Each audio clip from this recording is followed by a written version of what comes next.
No, it's confirmed. What is it? Is it can we meet somewhere?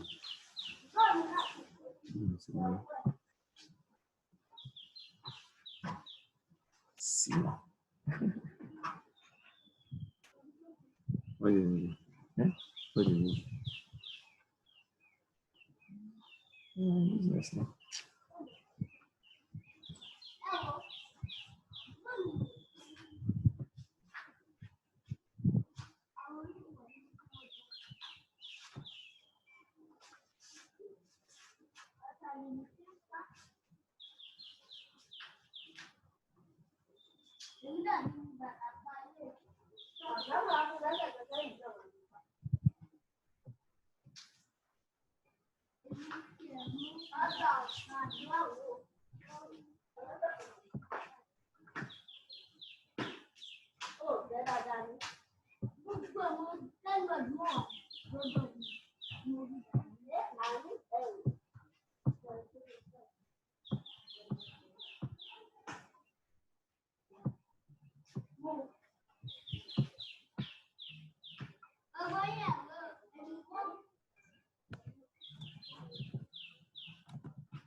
Yes, people were on the side of this. People were on the so.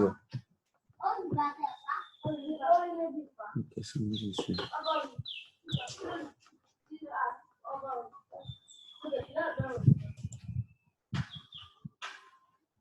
Hello.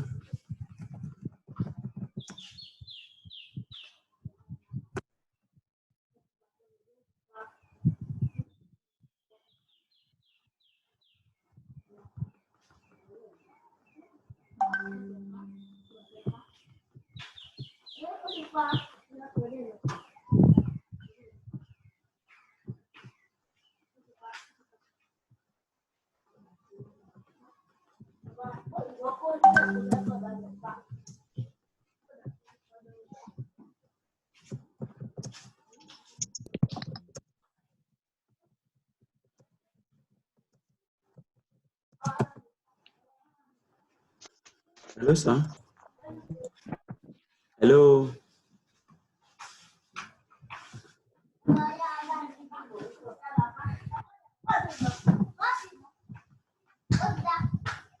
Hello, Mr. Ben.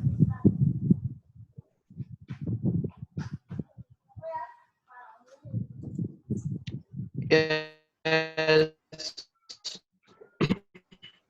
Hello, sir. How are you, sir? Hello, sir.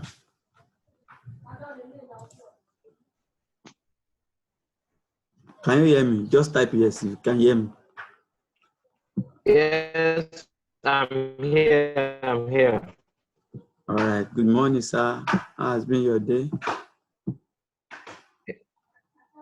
I can hear you. Okay. I said good morning, Where sir. did they type? Okay.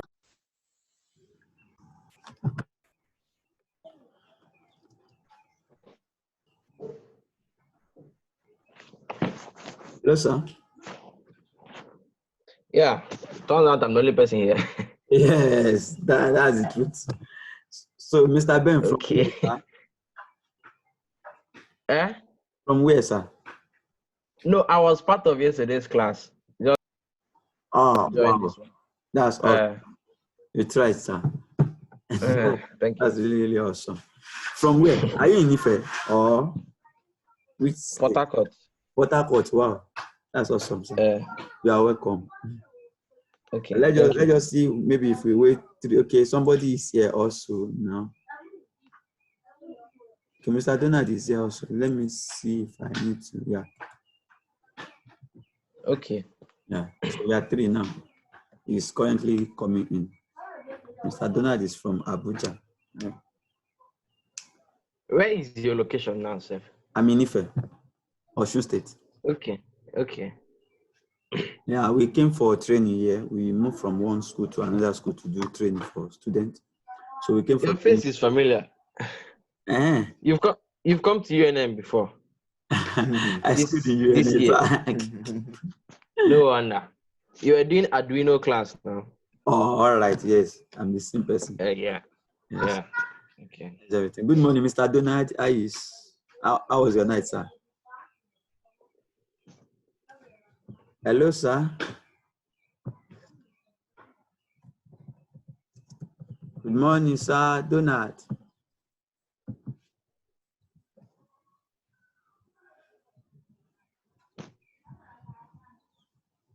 Okay. I think we will have no reason just but to start. Okay. All right. Let me just set up some things and get us running to this particular place. I want to share my screen. I want to share my screen with us now. Okay, Mr. Donald is having.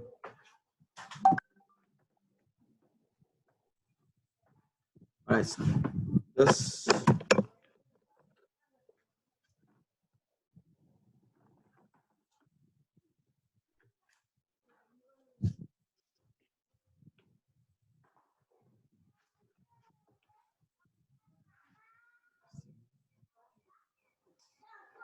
All right, sir. Yeah. So I'll be sharing my screen with you now. Then we'll start the class immediately.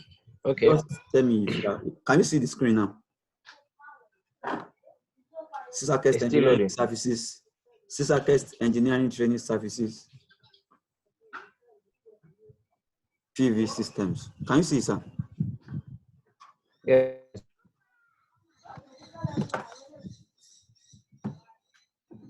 I believe we should be able.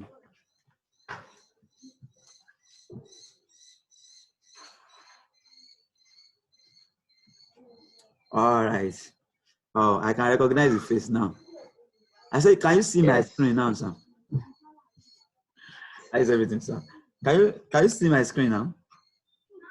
I can see your screen. SISAKEST Engineering Training Services, PV Systems. All right. Yes. So let's go, sir. They will meet us here.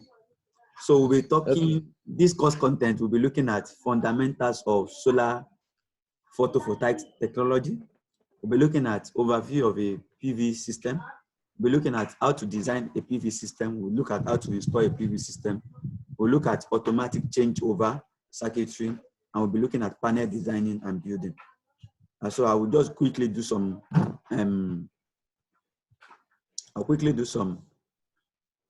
introductions to all of them. What is fundamentals? We just want to look at everything about the technology around what is a solar PV systems.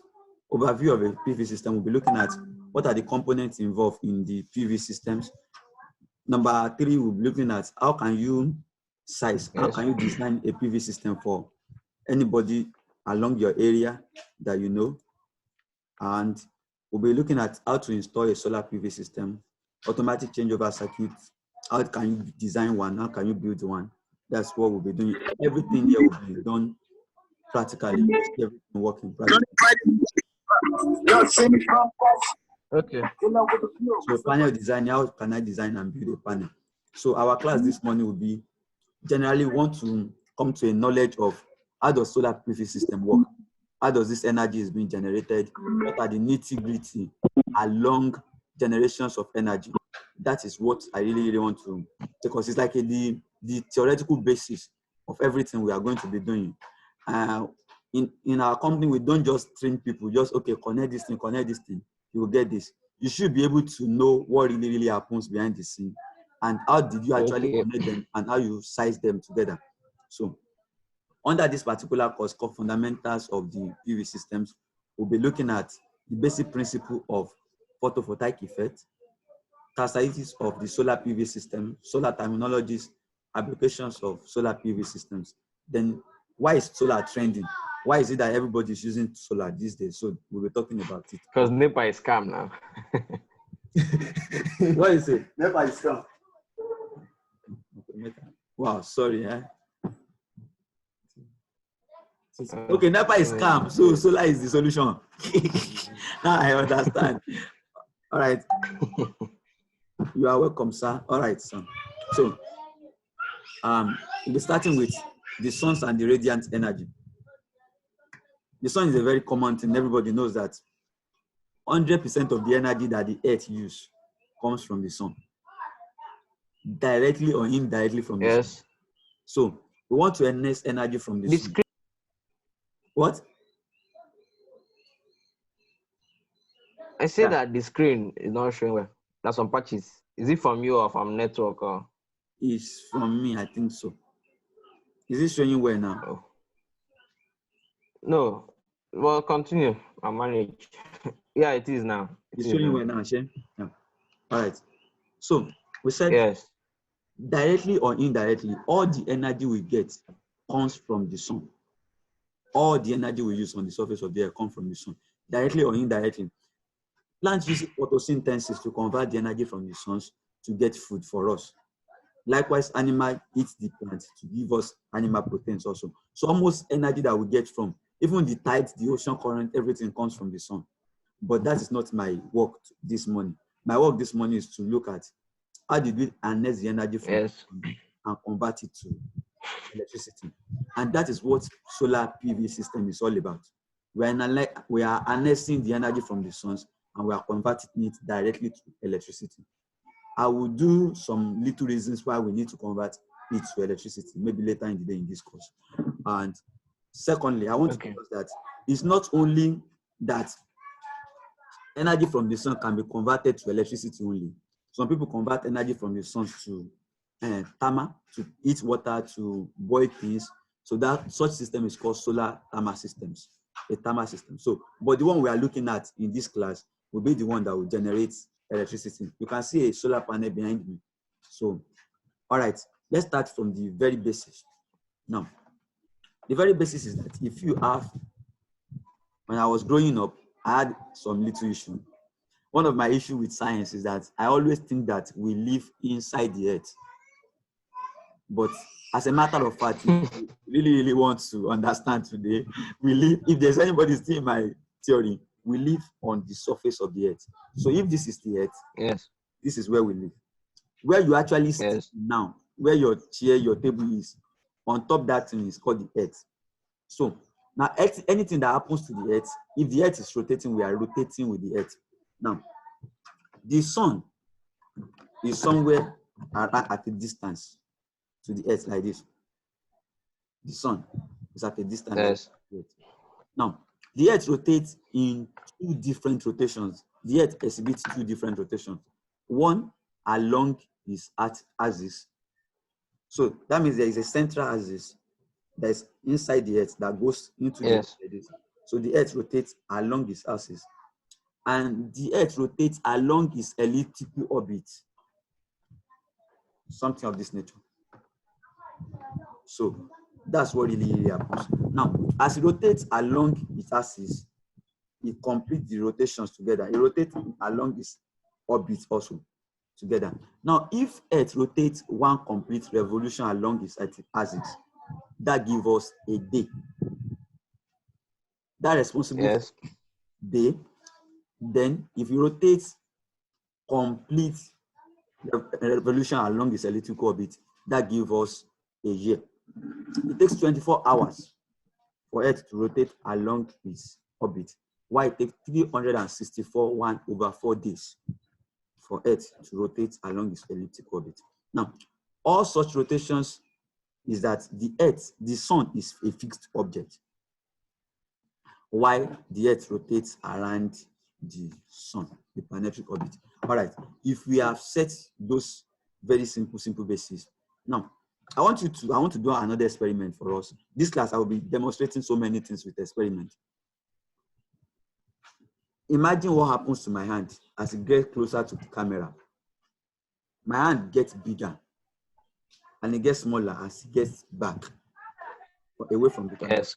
That means that if you are actually looking at sun and it's at a farther distance like that, and you are seeing it as that image, the sun is not actually a small object. It's a very massive object. That's what simply means. Now, so the sun is a sphere of intensely hot gas. I'm on the screen now, with about diameter of 1.39 times 10 raised to the power 9 meter, and it's about 1.5 times 10 raised to the power 10 meter away from the surface of the Earth. All right. The solar radiations from the sun passes through the space and through the atmosphere before reaching the surface of the Earth. All right. So this is the sun. This is the surface of the Earth. So the surface of the Earth is covered by something called atmosphere. If you just look at your front like this thing in front of me is called the atmosphere. It's what it's not actually, it's an imaginary thing that covers the Earth like this. It's called the atmosphere. Now, after you leave the atmosphere, you enter something called the biosphere. Then you enter something called the troposphere, the ionosphere. Then you leave those spheres and you go to where sun is. Now, what we say is that the energy that the sun is pointing to the Earth pass through all those layers before it reaches the surface of the Earth. If radiation passed like that, three things can happen to that radiation. It can be filtered, it can be reflected, it can be absorbed. If I have a mirror and I point a torch on the mirror, what you will discover is that you will find a reflected image somewhere.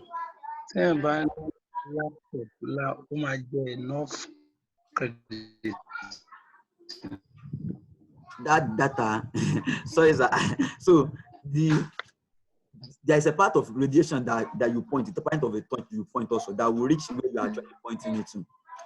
Also, there is some that will be absorbed within the material medium. So these three things happens to the sun radiations as it comes to the Earth towards your surface. Now, I really don't want to bore us with so much theory so that we can. Now, irradiance. Irradiance is defined as the total solar radiations per unit time that falls on the surface of the Earth, and it's measured in watts per meter squared. The reason why I really want us to follow me as I explain all these little concepts. They were not just like I'm teaching us theory. There were things that form the basis for this guy. And you really need to know how this affects this. I don't really put up any theories that you don't need, that might be born. Now, so the total amount of energy, we know now that the energy from the suns that comes to the surface of the Earth, so many things has happened to it, but we are opportune to receive a amount on the surface of the Earth. That amount is called irradiance. The amount is called irradiance, and is measured in watts per meter square. That's its unit of measurement. It's measured in watts per meter square. Now, that means that if the sun is shining like this, and we are on the surface of the Earth like this, if the sun is shining and we are on the surface, so if you measure a meter square on the surface of the Earth, the amount of energy received from the sun in watts, because time is involved now, so you expect that in power. It's called watt per meter square. It's called the irradiance. All right, let's move on because of insolations. So if you take the whole irradiations per day, if you take it all per day, you sum them together per day, what you will observe is that that thing is called insolation. If you remember from the basic physics that power is equal to energy divided by time. So by the time we are considering time in these equations, that means what we are going to get is energy. So insolation is the total energy received from the sun on the surface of the earth per day. So for 24 hours, what's the insolations? Now solar constant, please, we are really getting into the nitty-gritty. Now, because if you imagine what really happens to us now, we are both in Nigeria, somebody is in Port Harcourt, somebody is in Abuja, me, I'm in Osun State, in Ife here. We don't expect us to receive the same intensity of radiations. Even on the, so we expect variations in the radiation. Why? The surface of the earth is not flat, it's not spherical. The earth is geoid. The simple example of what a geoid looks like is if you buy a tangerine and you peel some part off and you put some part, you left some part open, that shape that you form, that irregular shape, is what a geoid look like. Now, so that means some areas will receive high intensity, some areas will receive low intensity as a result of the shape of the earth. Now, if you take the total sum of where the sun is coming to and you divide it by the area, what you will get is what we call solar constant. That means averagely, this area receives this amount of energy per meter square. Averagely, anytime the sun is shining to the surface of the earth, averagely the earth receives this amount. That's where, so insolations, irradiation is just like, now we are considering geographical variations into the matter. Now, the value is around 1367 watt per meter square or 1353 watt per meter square. Now, due to cloudy days, issues around there are trees blocking your radiations, every that happens along the, so scientists decide to make it 1000 watts per meter square as a constant. Now, this is where I need us to get it right. Please, Mr. Donald, are you with us, huh? I know Mr. Ben is with us. This is where I really need us to get it right, please. It's very important. Now, if they tell you that this solar panel behind me is 100 watts, so if they tell you that this solar panel is 100 watt panel, what it means is that if your insolation is 1000 watts. Now completely go. Yes, can you hear me, sir? I don't go press play. So what we are saying is that the basis at which you will know whether a panel is at 100 watts is the basis for scientists for measuring it is that if your solar panel can receive 100 watts, 1000 watts per meter square, that panel should give you its rated capacity. Are we together? Yeah. Yes. So it wasn't the reason why I did all those previous explanations so that we can get where the value is coming from. The value was not just jumping. That means in the morning, when there is no, when the solar constant has not reached 1000, what you actually getting is not the rating capacity of your solar panel. That's just the basis. I will quickly draw a graph here and I will show us on the screen now.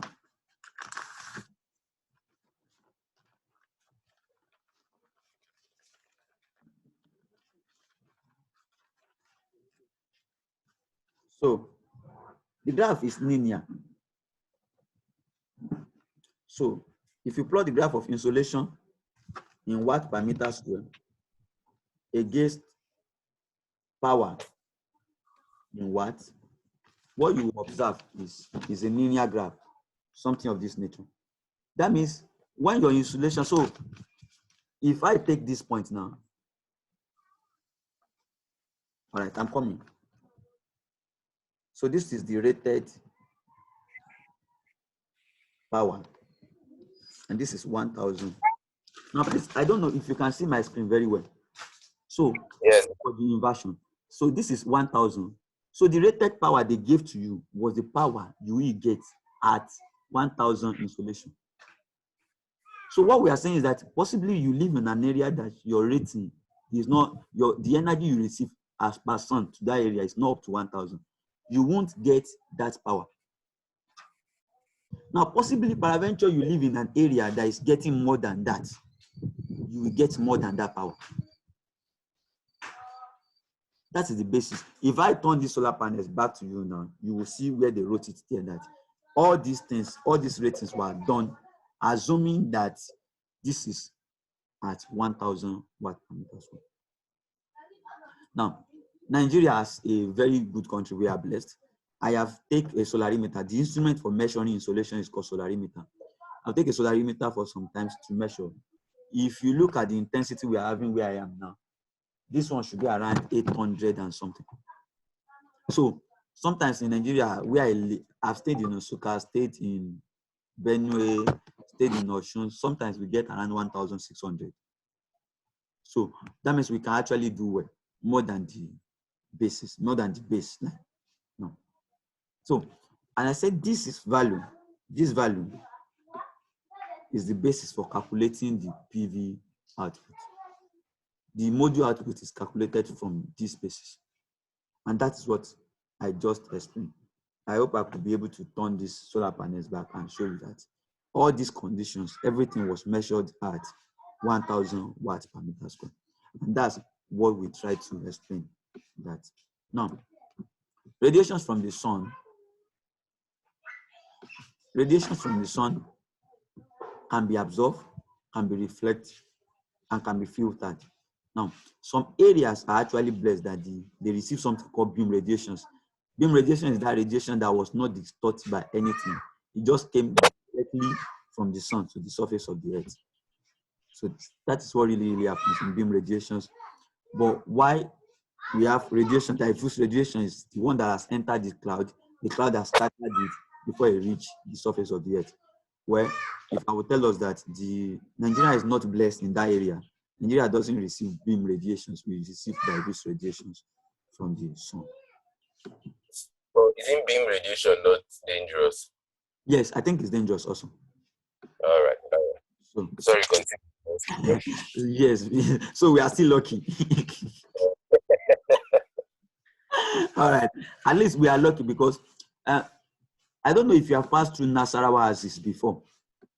There is this Nasarawa Axis. If you have passed through Nasarawa Axis before, there is this 500 megawatts of solar farm that Nigeria is about to build there. Though our leaders have chopped the money, shall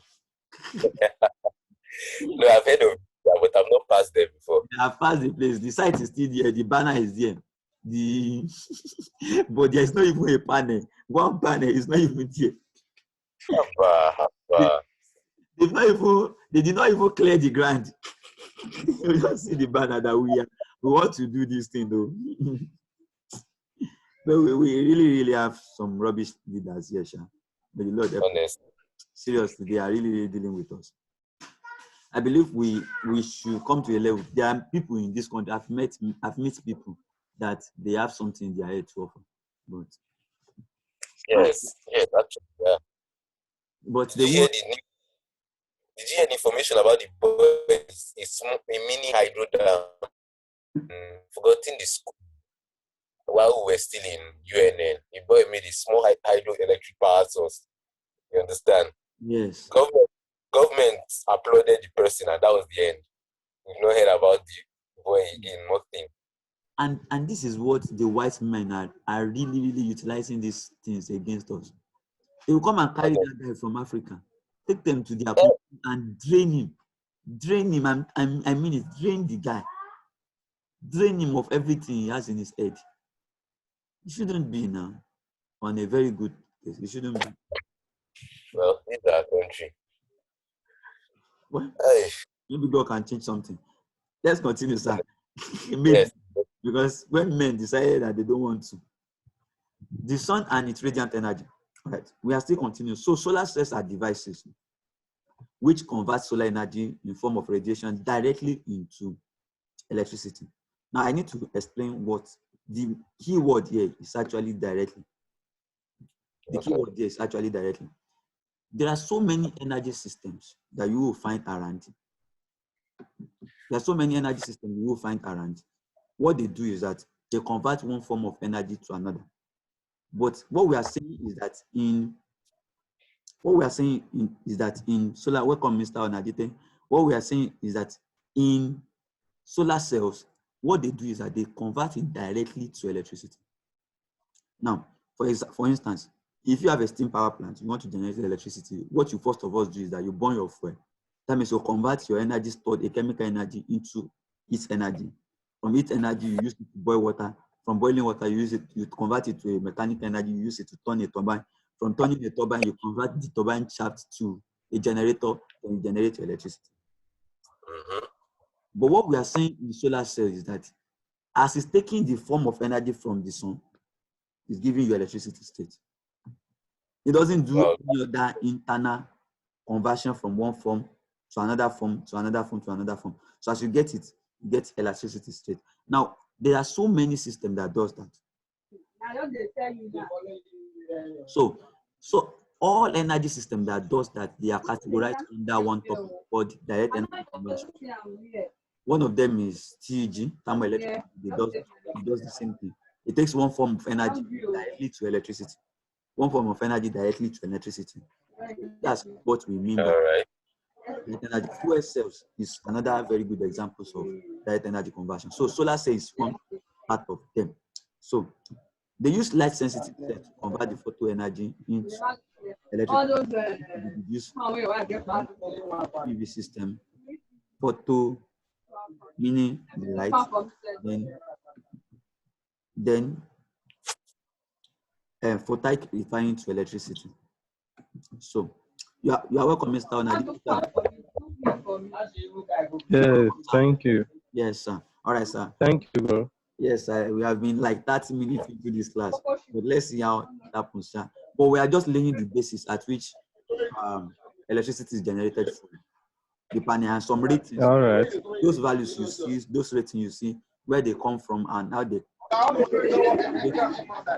that's what we have talked about.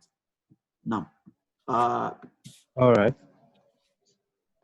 I really want to, I don't know, maybe I should just, I believe many people yes, so I will just explain some things. Photovoltaic, I want to explain what is this. Now, you see what generates solar panels. There's a lot of noise from there, sir. Sorry. So, what generates electricity from? I just moved it now. I've been able to control it. So, now let's continue. You see that thing that generates electricity from this guy is an effect. It's an effect. And that effect is what I want to explain. So, and this effect is not specific to solar panels only. That thing happens to all material. It happens to all material. Now, let's take an example. I have different materials with me here. I have a paper, I have a tape, I have a mouse, and I have a solar cell behind me. Now, if you leave two of these materials or any of this material outside, please, I need our answer. What did we think it will happen to them? Let's say I leave three of them. Heat up. The what, sir? Heat up. Yes, sir, you are correct. They will eat up. Now, I want to explain the science behind the eating up of those materials. That's what I want to say. So, it's a general phenomenon. That eating up is what is generating energy in solar panels. And that's what I want to say. Then we begin to link things up from there.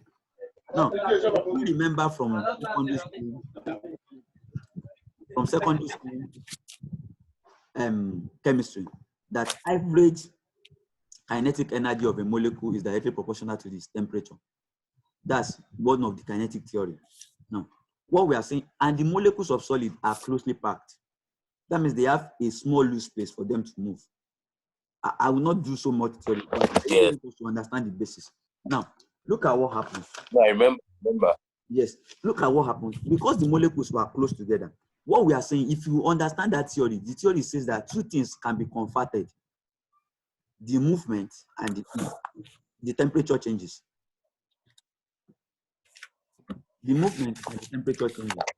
So what we are saying is that if peradventure you see material being heated up, then what happens to that material is that its temperature has been, its kinetic molecules has moved. Hello? Okay. Please, Hi. it's convertibility. If you touch a material, like if you touch a material now and you feel it, you feel that the temperature rises. What happens internally to that material is that the molecules have moved. Average kinetic, average movement energy is directly proportional to temperature. Similarly, if the molecule move inside, what you observe outside is that the temperature will increase. Okay. So now, what happens is that by the time the photons enters into a surface, this is a solar cell. This thing was what was combined together to form this guy. So all the science I want to explain now is the science that happens within these solar cells. They actually that's one of the things we'll be doing in this class. I'll be teaching us how to combine the solar cell, make a solar panel of our own. But I'm just trying to explain what happens within this guy. What happens is that as these photons hit the electron, it transfers. You know, I don't know if you have actually observed this before. If you have observed this before, that in the night, if you on a torchlight, you will see some tiny particles that is running out of your. That thing is called photons. No, as they are now running, now they carry momentum. You know, they are moving. They carry momentum energy. So by the time they hit the surface of your material, any material whatsoever, it tends to transfer that energy into the electron. Why? If you remember very well in basic chemistry that Lord Rutherford says that atom is made of a nucleus and electron revolving around the orbit. So if you come and hit an atom, what is directly the electron? That's the reason why the electron is the one that is responsible in chemical reactions, because they were the one that directly interact with what happens outside. Now, by the time the photons hit this guy, the electrons jump out. Molecules shake. Now, I want to explain what happens inside conductors. Conduction is transferred by conduction to explain that. If you imagine that this guy is a metal, and you put a source of heat here, like a Bunsen burner or a lighter, the heat will be transferred from here to here to here to here to until when it reaches your hand. So at a certain time, your hand will start feeling the heat. What happens is that I want to demonstrate what happened on my table now. What happened on the table is that imagine these are molecules now. These are molecules. So this guy moved, he moved this guy moved, he began to move this guy. See when the movement reaches your hand. Now, the same thing will happen if you drop all other objects outside. As the electron move, they keep on hitting each other.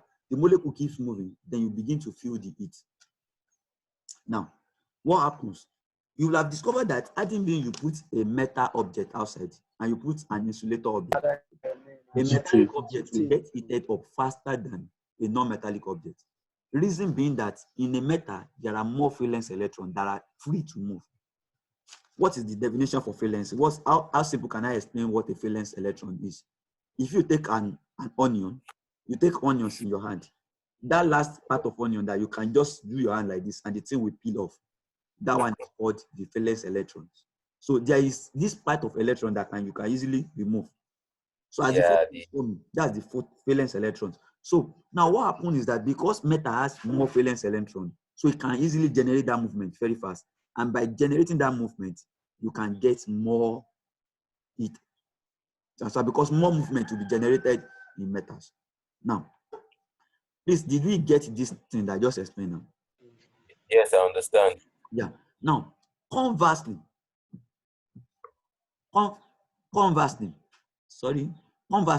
if you take the metal, that hot object from outside, and you take it inside, it return back and being cooled again. You know what just happened? What happened is that the loose electron revolve around, and find another place and get himself there back. This class is not actually a theoretical class, but I really, really like people getting the basis. Now, what happens there is that the free electrons find a space again, return back to its position, or return back to any other free position. Everybody rearrange themselves, then they come back to another positions. That's basically what happens. Now, what is the difference in solar cell when you put solar cell outside? You see that effect now. It doesn't specifically talk whether it is whether it's a solid, whether it's a liquid, whether it's a solar cell, whether it's not a solar cell. But what makes solar cell different? How did we generate energy from solar cell? Because I really, really need you to get this. You are the only one online now, sir. No problem. What we want to do is that as the free electrons comes out, we want to sweep it out as fast as possible.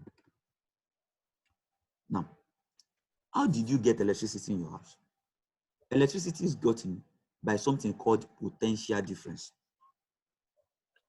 What is potential difference? What is potential? Potential is capacity. Ability, that's potential. When you have ability difference, then you have electricity in your house. Now, let me explain that. Sir, which course did you study? Civil. Okay, Yes. you should know a little bit about fluid mechanics. If I take a cup of water and I take my straw to suck, if I just put my mouth like this, you will not get any drink. Until when I create a lower pressure, a vacuum pressure from my inside. Now, what does that mean? If we make fluid to move, there must be pressure difference. That is why we place our tank overhead and we place one tank down just for transfer of fluid. Now, if I take this paper like this, just imagine, the pen will not move. But when I create a potential difference for the pen to move. Okay. What drives electricity is that difference in potential of two wires. Okay. If you plug a multimeter, we will be working with multimeter so much in this class, so much, into a light, into a socket. When there is light, you will measure 220 what? Volt. 220 in the difference in the level of this wire, so they are having 220 energy differences. Then if that happens, we can push electron. That is sufficient to cause electron to move. If you have that, electron will move in that. That's the science. Now, we want to use that electron that comes out, that potential that we receive, that energy that the photon carries that knock out electrons. We want that electron not to come back. We want to take it out fastly to the load so that we can get energy outside. Okay. That's the science. So what we are trying to generate is a movement of electrons. So to this very level, if you look at my screen now, to this very level now, where photovoltaic effect happens, electricity is not generated. Because there's nothing special in that effect. Seriously. Because it happens to the solid, it happens to non-metal, it happens to an insulator, it happens, everything experiences it. The only difference is that solar cell is designed to always have excess electrons on this surface. Okay. So it's a two particular substance that was sandwiched inside this thin layer. This layer is about, I think, 0.25 micrometer. So now, how did we do that? It's just a spray. It's not really something like that. It's just like you spray, you have a base material, you spray one particular material, you spray another material, a particular material on it, then you have the solar panel. It's as very simple as that. You have a metal contact. In short, the latest technology in solar panels is that scientists have been able to derive two kinds of paints that can function as a P materials and N materials. What's the advantage of that? The advantage of that is that you don't really need to have a solar panel again. You have a house, just paint your house with that two paints. Okay, that's nice. That's nice. So it's not remove the need for buying solar panel. Yes, your house. Yes, and the stresses of you cannot. There's a now if you spray all your roof now, you can easily do with that. But the technology is in US currently. I'm so certain of that. You can actually browse